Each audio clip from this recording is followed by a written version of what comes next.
Yosua pasal yang ketiga, ayat yang pertama sampai dengan ayat yang keempat. Nah, ini adalah kisah pada waktu Yosua itu akan memimpin bangsa Israel masuk ke tanah Kanaan.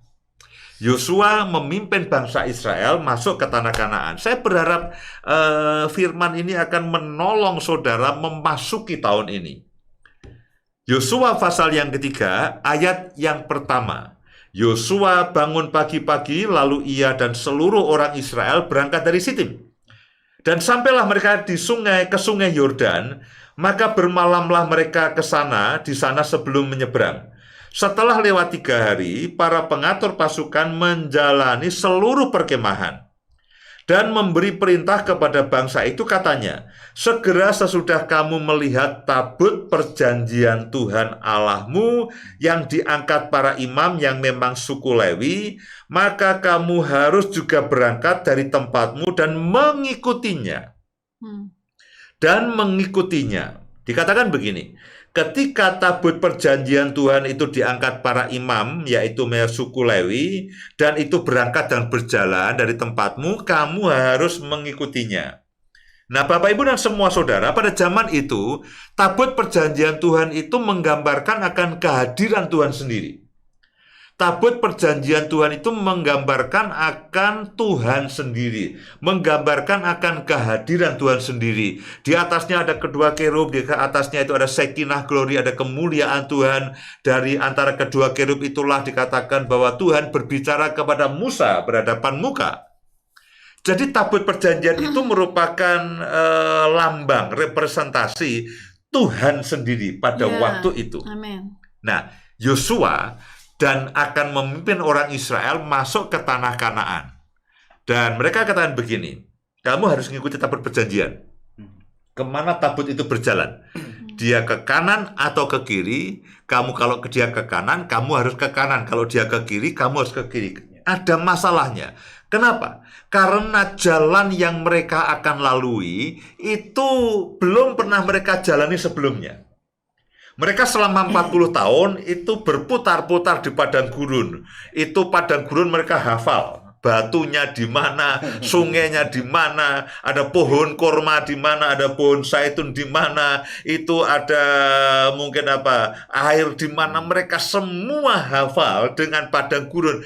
40 tahun mereka menjelajah padang gurun. Tapi tanah perjanjian yang akan mereka masuki, mereka sama sekali tidak pernah tahu. Sama, saudaraku. Tahun lalu kita tahu. 5 tahun yang lalu kita bisa bercerita, oh setiap tahun kita akan begini, oh ini bisnis akan begini, situasi akan begini. Nah, sekarang siapa yang bisa meramal bisnis? Siapa yang bisa meramal keuangan? Siapa yang bisa meramal kesehatan? Siapa yang tahu? Siapa yang bisa memprediksi akan keadaan? Nah, situasi ini sama dengan situasi yang dihadapi oleh Yosua dan situasi yang dihadapi oleh orang Israel.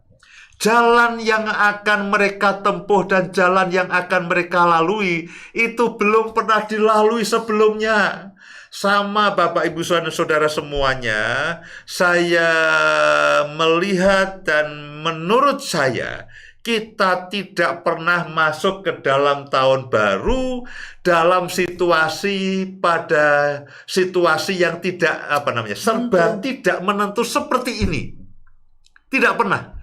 Seingat saya, seumur hidup saya, dan dari cerita yang pernah saya dengar dari nenek moyang saya, tidak pernah orang masuk tahun baru itu dengan rasa gamang seperti ini, dengan rasa ragu-ragu seperti ini, dengan rasa yang tidak menentu seperti ini. Bahkan ketika kita masuk tahun baru, itu ancaman itu di depan. Orang mengatakan ini pandemi COVID akan semakin meningkat. Bahkan Pulau Jawa dan Pulau Bali ini diadakan PSBB total selama 2 atau 3 minggu sampai dengan akhir bulan nanti. Begitu kita masuk tahun baru, kita dihadapkan pada PSBB total dan sebagainya. Bahkan cerita-cerita horor itu terjadi. Tidak pernah tahun baru kita disambut dengan cerita horor seperti ini.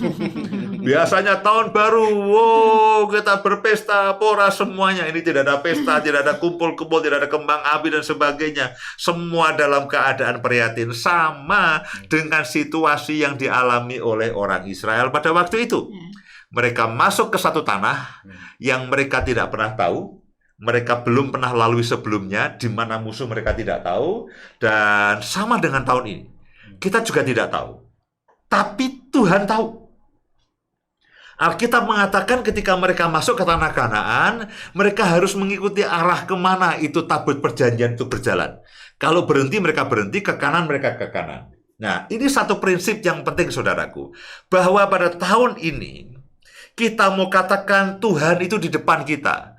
Gembala itu di depan kita. Makanya, karena itulah saya beri tema pada malam ini, gembala yang baik. Karena gembala yang baik itu di depan kita.